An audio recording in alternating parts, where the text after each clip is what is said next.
Get ready, folks. It's not if, it's when another realignment move is coming. You are Locked On College Football with Spencer McLaughlin, your daily podcast on all things college football. Part of the Locked On Podcast Network, your team every day.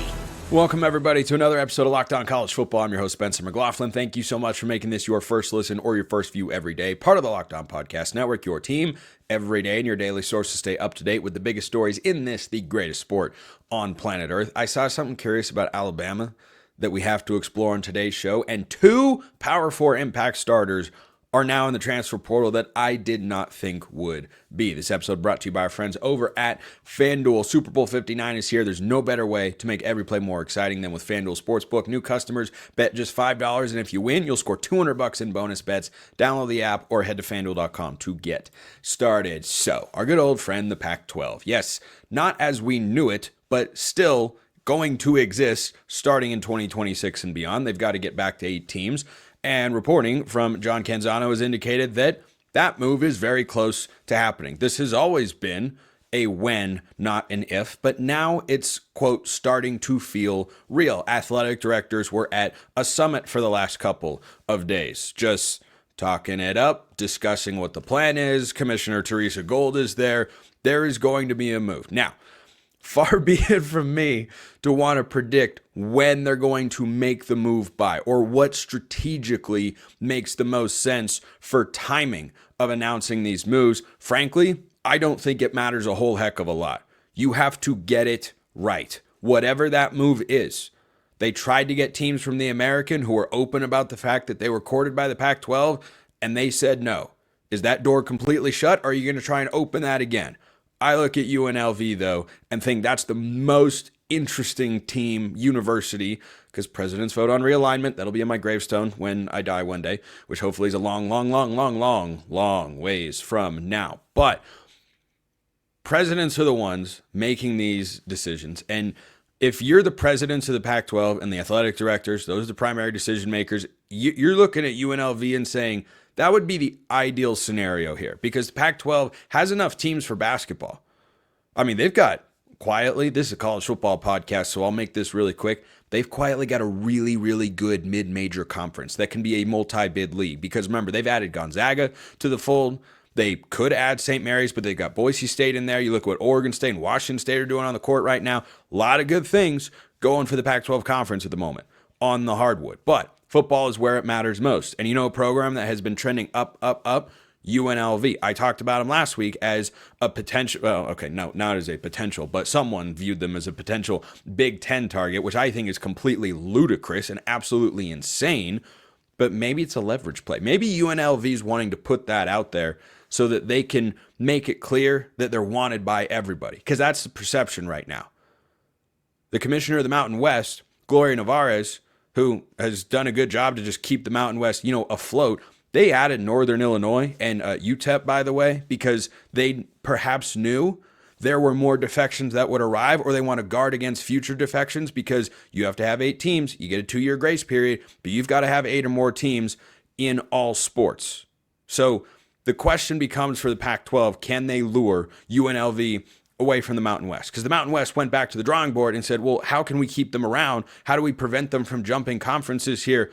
Okay, how about we give you and Air Force more money? And they said, okay, yeah, sure. Yeah, we'll absolutely do that. But another thing that's happening in the background here is the legal fight between these two conferences, which has to be awkward because Teresa Gold, the Pac-12 commissioner, and Gloria Nevarez, the Mountain West commissioner, they've known each other for quite a while. They, I believe, used to work together once upon a time. And their leagues are suing each other because the Pac-12 is saying you can't enforce these exit fees, which would make it cheaper to leave the Mountain West. And boy, that would certainly get complicated for the Mountain West. If not, the Mountain West is saying, you signed on the dotted line that there were going to be poaching penalties if you came and got this. And that's on top of the exit fee, not in and of itself its own entity and allowed to just exist as, okay, now you can have our university. So that whole thing's going on in the background. But if I'm the Pac-12, I'm barking up that tree. I am looking at UNLV and saying, this makes the most sense because you took your swing and unfortunately whiffed on getting schools from the American. And you know what? I think that was the right move. I don't think it cost them anything to go out and try to add Memphis, Tulane, UTSA, whoever you could get on board from the American. I don't think that was a negative draw at all for the Pac-12. The upside was absolutely worth what the downside was, which is you're in the same exact situation, but to go and get UNLV, if the legal situation goes the Pac-12's way and they don't have to pay that exit fee and it's cheaper to leave the Mountain West, well, maybe UNLV decides to change their mind and say, well, nice to be wanted in a couple of different places, which they absolutely are. Geographically, UNLV would make a whole heck of a lot of sense for the Pac-12, which has got Oregon State, Washington State, Boise State, Colorado State, San Diego State, Fresno State, and Utah State. So they've got to add football-wise at least one more member. It does not look like Sacramento State's Herculean efforts to make themselves a viable candidate there are going to pay off. I don't have the sense that that's where the Pac-12's heads are at, that they want to, be promoting an FCS up to the Pac-12 level.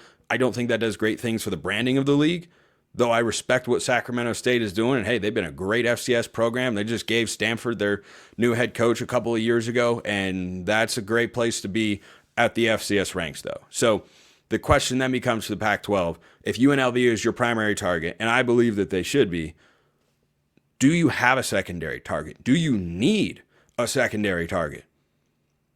Because you can get by with 8, but it's easier with 9. Because if you have 9 football members, everybody plays everybody. 8-game conference schedule, and you only have to make it work with 4 non-conference games, not finding an extra one, which can be a challenge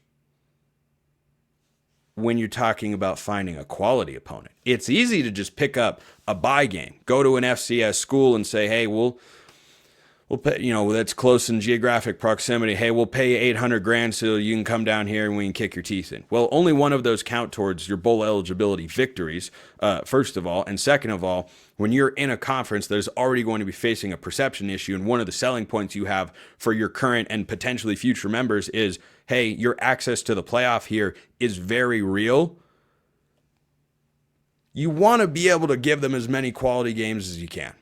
So there are opportunities. Schedules can always be worked around, but I think that's a non-zero consideration for the Pac-12 to say, if we can play 8 conference games every year, everyone plays everybody, that makes it pretty darn simple. You don't have as complicated tiebreakers to figure out a conference championship game situation, which I presume would be in Las Vegas, most likely. That's where the Pac-12 had their last football championship in 2023. And the question would then become, where do you look? If you're able to get UNLV to change their mind, because I think they went after him. That's what the indications have been. They went after UNLV. UNLV said, no, we're good. We're going to stay here in the Mountain West. They gave us a bunch of money to stay. But if you're somehow able to offer them more cash on the other side or remove the exit fee component, that makes it more appealing. Then, yeah, sure, you take them. And the other school, frankly, you'd want to get is Air Force. And Gloria Navarez, the Mountain West commissioner, knows full well what the value of those 2 schools to her conference now is. Those are 2 of the athletic flag-bearing institutions of the Mountain West going forward. The new look Mountain West, those are 2 significant athletic brands with what UNLV has done the last couple of years and where Air Force has always been from a competitive and TV viewership standpoint. So you'd have to flip UNLV, but then where do you go? San Jose State can make a lot of sense geographically. I don't think they would be very competitive in the new look Pac-12. Nevada, they've had glimpses, flashes here and there. New Mexico, like which one are you going towards? And you can make an argument for this team, that team, or the others, or this school, that school. See, I'm even falling into old bad habits here. I don't know that they can find a 9th they feel really good about. If they can, if there are enough reasons for them to add a 9th school, I believe they will. But right now, their top focus is UNLV. And if UNLV says no, you best start picking up the phone and figuring out what your options are, because you're starting to run out of time and you've got to put one of, 74 things together, including who are the members going to be, how solid is our grant of rights, what's our media rights deal going to look like, just as a start. So let me know your thoughts below in the comments or hit me up on Twitter at @McLaughlinCFB. So Vegas doesn't trust Alabama. I mean, it sounds strange, but it's not that weird. First, this episode brought to you by FanDuel. Super Bowl 59 is here. One game, two teams, endless possibilities, and there's no better way to make every play more exciting than with FanDuel Sportsbook. Whether it's predicting the first touchdown, calling the MVP, or even betting on the coin toss for you true sickos out there, FanDuel makes it easy to get in on the action. With live betting all game long, you can adjust your bets as the game unfolds and feel the thrill from kickoff to the final whistle. Plus, do you want to bet college football? That's what this show is about, of course. They've got everything you want. Win totals are already posted for a variety of teams. Individual games have real lines. We're less than 8 months away. Do you want to feel that be even closer than it is? FanDuel.com, that's the place to go. Download the app or head to FanDuel.com to get started. Bet just $5, and if you win, you'll score $200 in bonus bets. That's FanDuel.com. Bet with FanDuel, official partner of Super Bowl 59. Is there free money there for the Crimson Tide over 8.5 wins in 2025 per our friends at FanDuel? Luke Robinson of Locked On Alabama is here to discuss just that. Why do you think Vegas is kind of not trusting that Kalen DeBoer in year two has a big resurgence? Because this is lower than what their win total was this past year. I think their schedule in some ways is actually more favorable. What do you make of that win total being 8.5, Luke? No, I think the schedule is definitely harder, but I do think there's a positive in that we're going to see more of Kalen DeBoer type offense. Look, Jalen Milroe shooting up draft charts and bully for him. Super happy for him. If you listen to me on Locked On Bama or ever seen me here with Spencer, you know that I was a Jalen Milroe fan. The Oklahoma game notwithstanding, for the most part, I think Jalen Milroe was a very, very good quarterback. But I'm not sure he's the best fit for Kalen DeBoer. And I think Keelan Russell or Austin Mack or Ty Simpson may be a much better fit.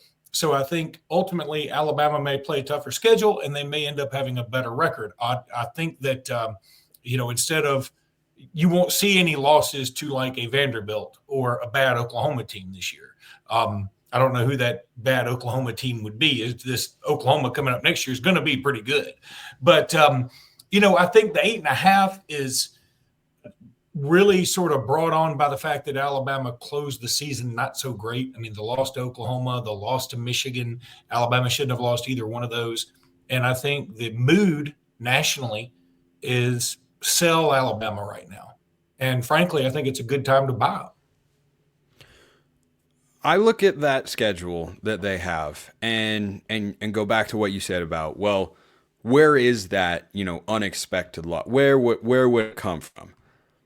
Auburn has to be at the top of that list because those unexpected losses, Luke, there's a common theme. Vanderbilt and Oklahoma, yeah, those were 6-6 football teams. It was on the road. Alabama at home was still very good, performed better in close games like against South Carolina, who they also have to play on the road. But I'm curious about that season opener against Florida State because I don't think the Seminoles will be great. I hope, for Florida State's sake, they'll be better than last year, but I mean, the bar is so low, I shouldn't even have my hand on the screen right now to show people on YouTube where the bar is. So if they get over that, yeah, it'll be tougher, but I trust Alabama in that spot. But there are just so many breaks here as well. Wisconsin is at home, Tennessee is at home, LSU, Oklahoma at home. Is it that Auburn game that you think, hey, maybe if Auburn isn't a great team again, and I legitimately don't know what Auburn's going to be. I don't have a great feel for them right now because they're going with Jackson Arnold at quarterback. Is that the game that you could see being the big trip-up spot, or would it be a Missouri or a South Carolina? Yeah, I think it's more likely to be a Missouri, not because I don't think Auburn's going to be good, not because I don't think Auburn can win that game, but because as a paranoid Alabama fan who grew up in Auburn country, Auburn's never the trip-up game for me. When Auburn is not good, they put more emphasis on the Alabama game. And when they're good, they are good. So it's tougher to beat them. I think it gets a little overplayed that Auburn had Nick Saban's number or whatever. I mean, he still beat Auburn a lot of times, and he beat them by double digits several times, shut them out one time, one other game. In 2011, they scored one defensive score and a kickoff return, didn't score anything else offensively. So I think Nick Saban did pretty well against Auburn, just like he did against anybody. But it's going to be Kalen DeBoer's first trip to Jordan-Hare Stadium. So I'm not going to count that as like, that's the sticky wicket, that's the tricky game. No, I think it's more like an Adam Missouri, who's got a quarterback that was a backup for Penn State last year. We don't know much about them at all. No Luther Burden. They do have some dudes on that team, there's no doubt. At the same time, we're not really sure if that Missouri team is going to be as good as Missouri from last year. So, but that's the unknown, and that's where I think that could be the trip-up game. South Carolina, I'm going to tell you something. No disrespect to South Carolina. I think everybody is buying on them so much that, I'm doing the buy-sell thing a lot right this segment, but I would sell some South Carolina. Not because I don't think they're good. They've got dudes everywhere too, and Lenora Sellers is great. They've got Nick Harbor, who is an absolute unit. Freak athlete. Freak in nature. They've got some really good players. I think Shane Beamer's a really good coach. But they're going to have a lot of undue pressure. I'm seeing them everywhere when it comes to playoff predictions. So I'm not going to say that that's the trip-up game either, because something else I looked at on their schedule, I'm pretty sure that they go to LSU, home Oklahoma, home Bama, 1, 2, 3 in a row. That's a difficult stretch, and Alabama's on the backside of that. So I feel pretty good about that road trip. Bringing it back to the Tide, you mentioned the trio of quarterbacks that it seems like are going to compete for the starting job in spring ball. Maybe it extends into fall camp, and maybe it doesn't. But what do you think about the guys around whoever is going to be at quarterback? I didn't think Alabama's offensive line always played great this past year. The defense had its troubles in the Vanderbilt game, and frankly, giving up 24 points to Oklahoma was too many. Do you think that personnel-wise, they're going to be stronger than they were last year? I am going to throw a caveat at you. The Vanderbilt game, I can't argue that. They did give up. One of them was a pick six, so I kind of get it. But the Oklahoma game, one was a pick six, and another one could have very easily and probably should have been a pick six. They stopped him in the red zone from going for a pick six. So it wasn't the defense's fault in that Oklahoma game. And I think the defense got much better as the year went on. Even if you want to talk about Michigan beating Alabama, shoot, the offense just gift-wrapped Michigan several points to start out that game. So I think the defense is going to be okay. You bring back Deontay Lawson, who's coming back off an injury. You bring back a really good secondary, if you ask me. And some guys like Tim Keenan have decided to return. I think all that's going to be very positive. Then when you look on the offensive side, you lose Justice Haynes to Michigan. And I think he's a good player. I really do. But I feel like Alabama, we knew what Justice Haynes was, and I'm ready to see the next level. And maybe that will be somebody like an A.K. Deere, who's coming in as one of the top running backs in the country from last year, a 5-star on some services. Jam Miller is not necessarily a breakaway back. I mean, he's the kind of guy, I think in the Auburn game, he had 28 carries for something like 98 yards or something. I mean, that's the kind of dude he is, but he gives you really good numbers usually, and he's pretty doggone dependable, and he is a good blocker too. So I'm excited about the running back room. Then at wide receiver, of course, you bring back Ryan Williams and Jeremy Bernard. You bring over Horton from Miami. I think they've got a good receiving core this year. Got some guys coming back off of injury like Cole Adams and Jalen Hill. Very excited about the wide receivers. And, of course, you got to be excited about the tight ends. It seems like Kalen DeBoer does utilize the tight end a lot, and Alabama's got some very talented ones. So you like that over 8.5? I do. I like the over 8.5. I'm not going to sit here. I'm in the end of January and tell you definitively Alabama's a playoff team. I think that if Alabama only loses 2 games, they're 100% in. Again, I'm going to say the same thing I said last year. If they lose 3 games with this schedule, it's going to be iffy, but they're in the discussion. And it's really hard for me to consider Alabama will lose 4 games 2 years in a row. So I'm going to go on a limb right now and say, yes, over, and Alabama makes the playoffs, but I'm not ready to just put the Luke Robinson seal of approval on that just yet.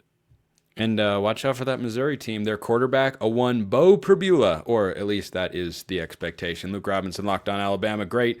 As always, everybody, since we last spoke, there have been impact names in the portal, at least since I last spoke about such things. 2 guys who are going to start somewhere and come up on your TV next year. That's coming up next.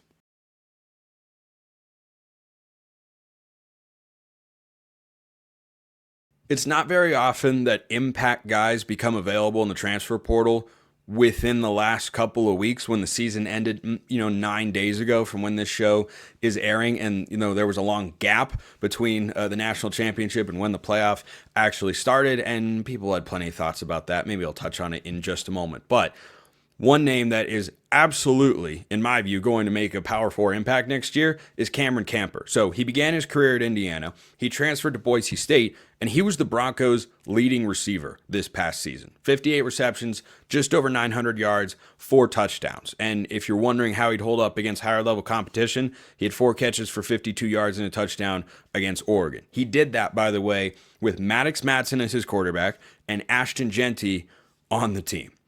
Now, both of those make his numbers all the more impressive. Let's start with Genty. They force-fed him the ball and gave him one of the greatest individual rushing seasons in the history of the sport. They had their moments where they were having to be pass happy because teams were loading the box, but fundamentally, this was not a passing team. So when you look at a 900-yard season for a guy who's just shy of 60 receptions, and think about where that usually sits statistically for a wide receiver in college football, usually it's an above average year. I think this should be seen as like a 1,200-yard campaign. There is no reason he couldn't have had that if they were a more pass-focused offense, but of course they weren't. I'm not saying they should have been. I mean, everything that Boise did this year was pretty darn right. Almost beat Oregon, competitive with Penn State. I know the final score wasn't that close, but anybody who watched that game knows that game was closer than the final 31-14 score indicated. And then all of a sudden, you look up and, well, Boise State's losing a lot. They're losing a lot of guys, and Cameron Camper was one of them. So he had a 900-plus yard season, and then it comes out that the Diego Pavia rule is a thing. And guess what? The Diego Pavia rule says, well, if you have any past JUCO years, you can get an extra year of eligibility. So he had declared for the NFL draft thinking, oh, my college career is done. I just had a great year at Boise. We had a really good season, won the Mountain West. Everything we did worked out really well for me. Draft stock's got to be pretty high.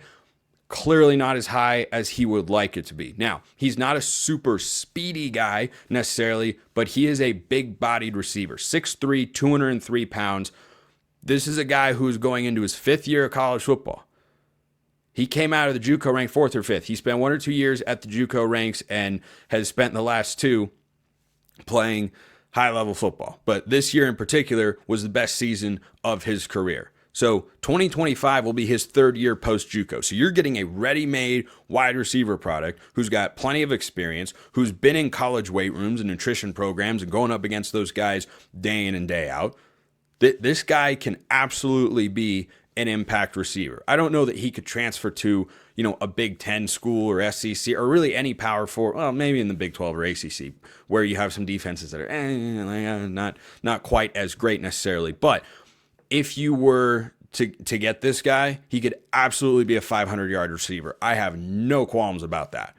And who isn't looking for a guy who's your number 2 or 3 wide receiver that can be a good red zone target, that can shield corners off really well, make plays over the middle, make plays on the sideline? No, he's not someone necessarily you're going to give a bunch of tunnel screens to, but he is someone who on the perimeter brings a real presence. And when Maddox Matson needed a guy to throw the ball to on 3rd down,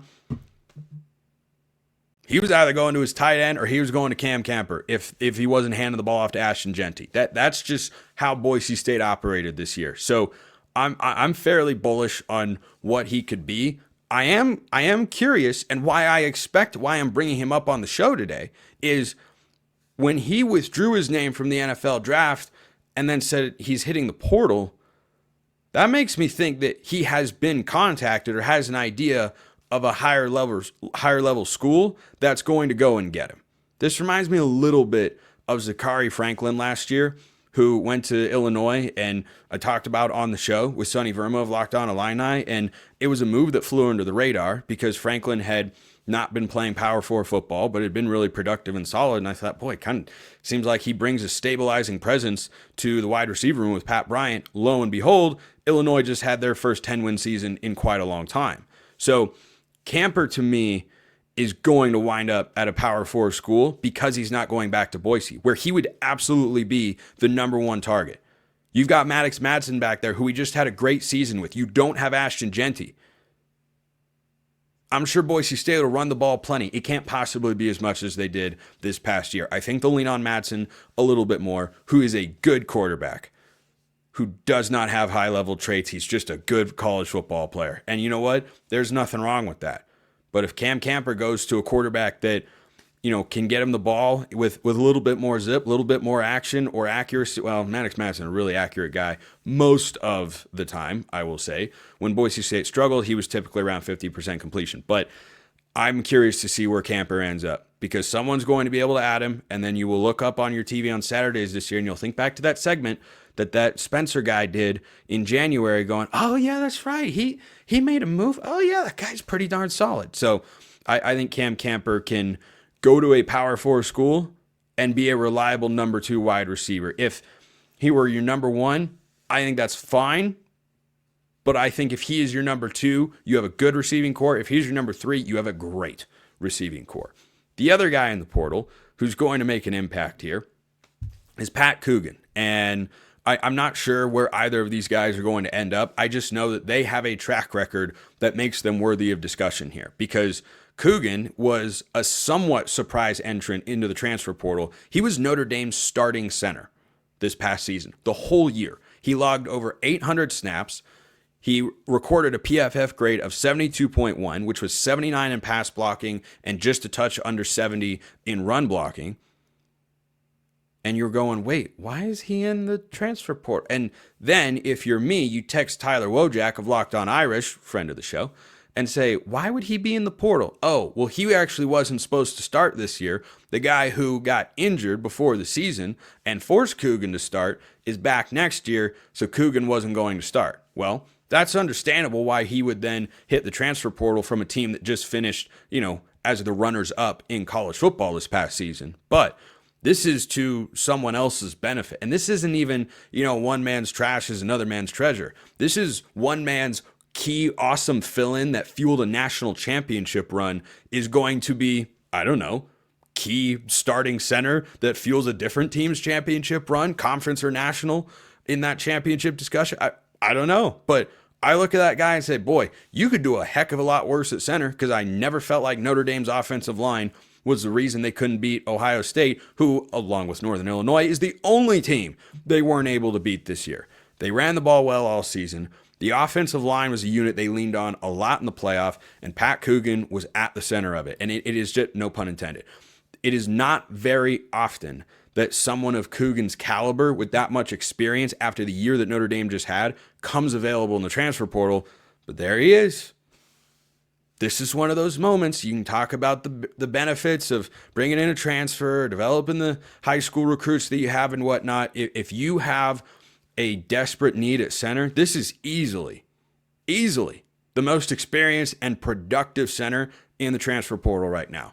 Very interested to see where he ends up. There are a couple different teams that I've seen are looking at him, but I think he goes to, I can't see him going somewhere to not start.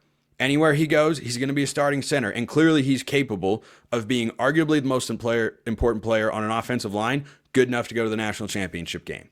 Impact guys in the portal. We'll see when they pop out. Appreciate everyone listening. I'll see you next time, and until then, hope you have a wonderful rest of your day.